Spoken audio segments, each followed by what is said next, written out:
how to get back on track with your life. Everybody falls off track now and again. Don't beat yourself up. That's the first thing, because this does happen to everybody. We're human. We're not robots. We're not perfect. We don't just have a program and then just keep going along. There's no fun in that.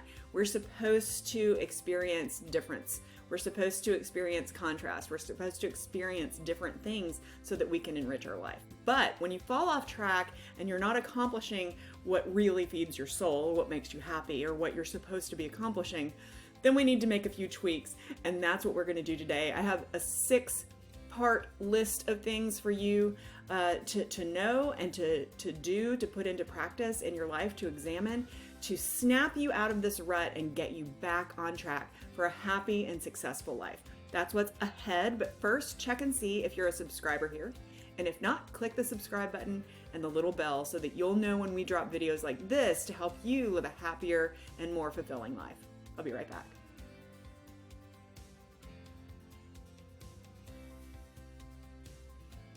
Getting back on track might seem like a daunting feat, but I have a really simple 6-part list of things for you to examine in your life, see what works for you. Different parts of different points are going to help snap you out of whatever rut you're in and get you back on track. And the reason that I know that this works is this is what I do.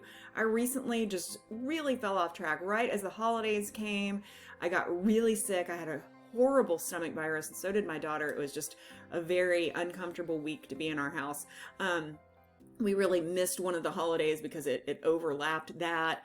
And then it was just kind of a wonky year and lots of travel. And I looked around and I was like, golly, where did my habits go? So I've really just gone back through this foolproof 6-point plan to get back on track with my life. It is back on track. I'm happy. I'm sailing.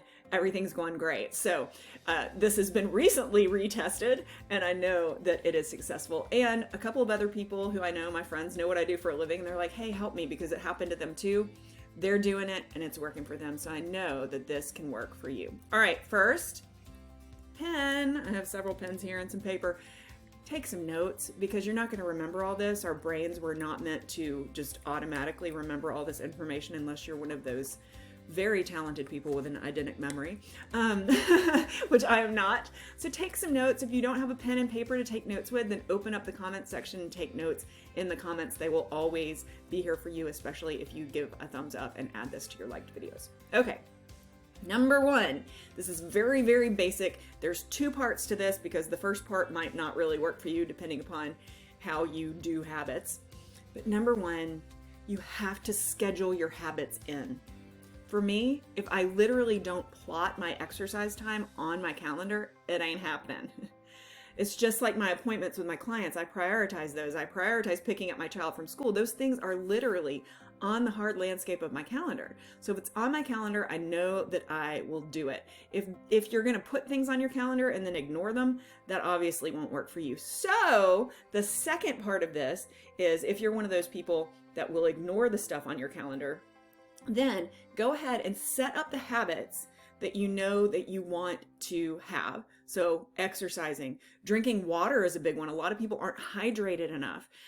You can trick yourself into reminding yourself to do these habits by having trigger behaviors. And what I mean by that is, let's say your dentist has told you that you need to floss your teeth, and you have a really, really hard time remembering to floss your teeth.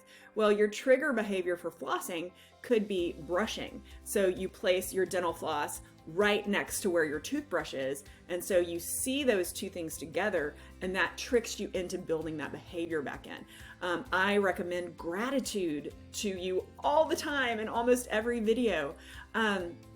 Let's see if you can tie that, if you forget to do that, then you can tie that to another habit. Like every single time that I turn on the lights, I'm going to remind myself to practice just one little tiny piece of gratitude. A lot of people tell me that they don't have time to meditate, and I ask them, do you ever go to the bathroom? Do you pee and poop?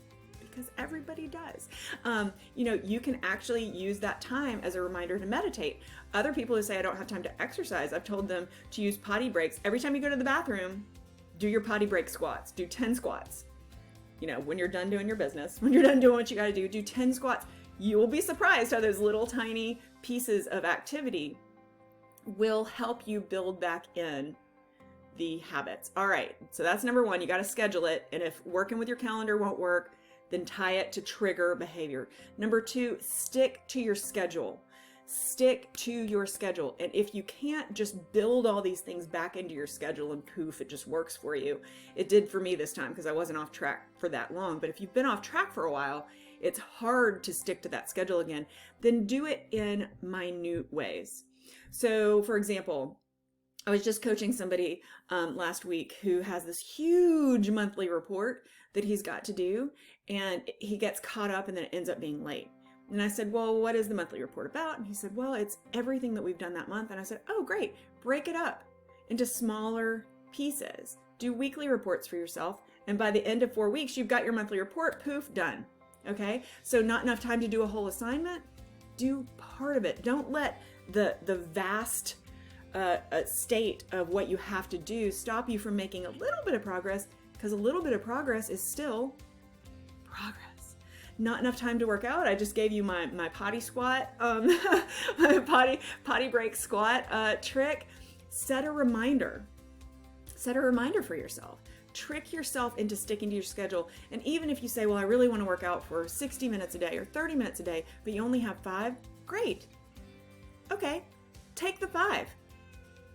After you dedicate yourself to the 5 minutes, it's easier to grow that than it is to start at 30 when you know that you don't have 30 or that you are having a hard time dedicating yourself to 30, okay?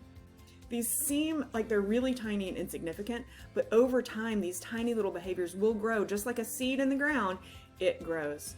All right, number 3, this is a big one. You have to have some accountability. Have somebody who knows what you're doing. If you have a weight loss goal, tell all of your friends. If you have a big business goal, tell people so that they'll see you. You really, I mean, it's almost like, I don't know about you, but for me, if I work out in my home a lot, I've got some home gym equipment, and so I work out there, and I work out pretty hard. I do pretty well for myself.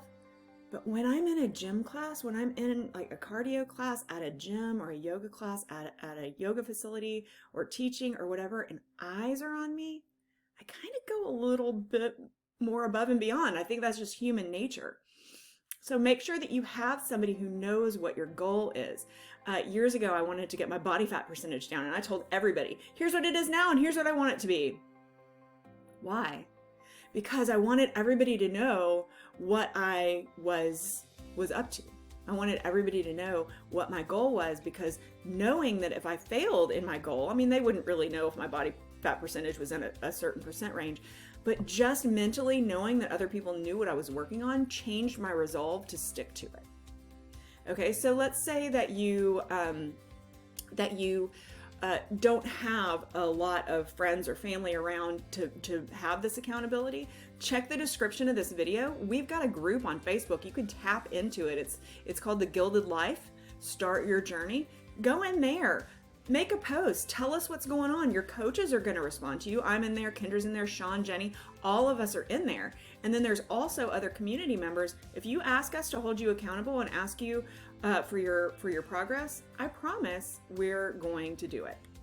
Number 4, focus on what you can do. I recently had an experience with a young man who he's living independently. He's on the autistic spectrum, and so he has a little bit of difficulty keeping up with certain things.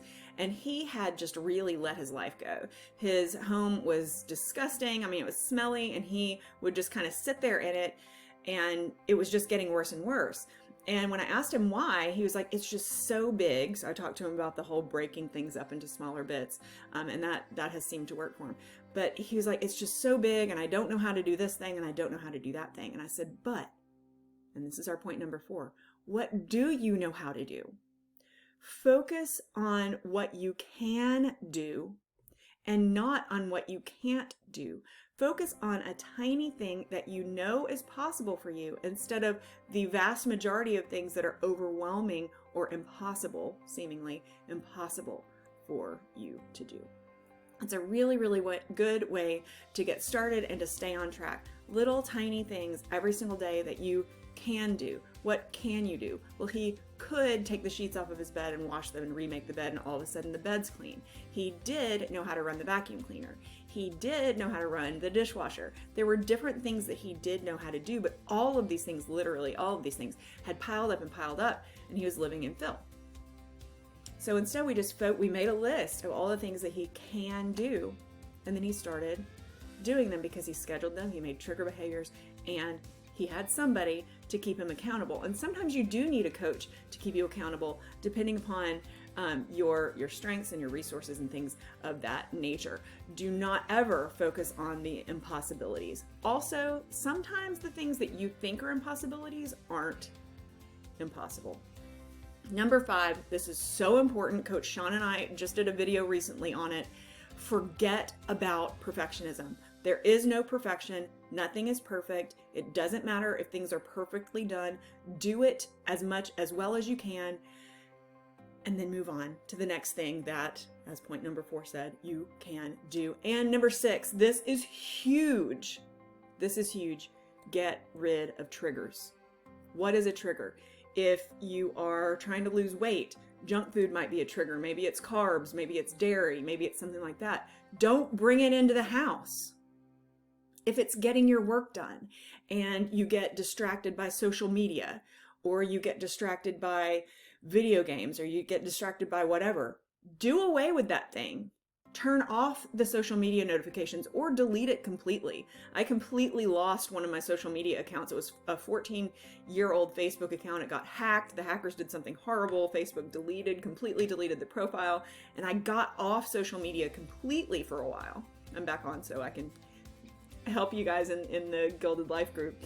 But I lost all of that, and it was a little surprising to me, but I realized, wow, how freeing it was. When social media addiction is very, very real. We're going to do a video on how to overcome social media addiction in the coming weeks. So make sure that you're a subscriber so that you get a notification when that drops.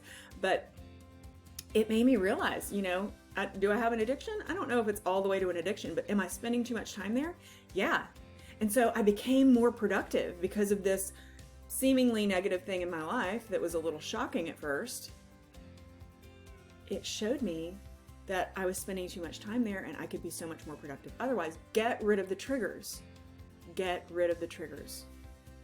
When you get rid of the triggers, the things that cause you to fall into your negative patterns, then you're empowered more to make positive decisions. If this video has helped you at all, please give me a thumbs up. And before we go, check and make sure you're a subscriber. And if not, click that subscribe button and the bell so that you find out when we drop another video like this to help you live a happier and more fulfilling, positive, successful life. See you next time.